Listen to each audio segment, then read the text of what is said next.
سلام خدمت اونایی که عاشقانه دوستشون دارن.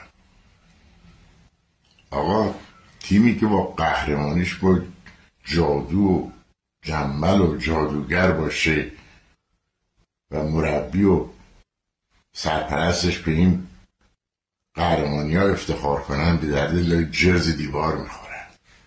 اون سرپرست و اون مربی هم به درد لای جرز دیوار میخوره.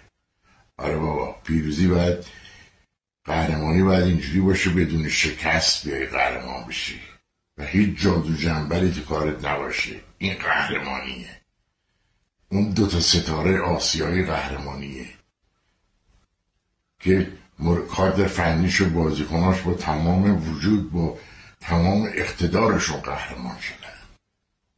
آره بابا، این قهرمانی ها میچسبه به آدم.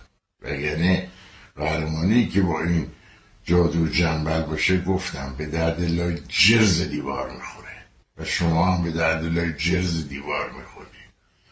دوستان همه وحید قدیج.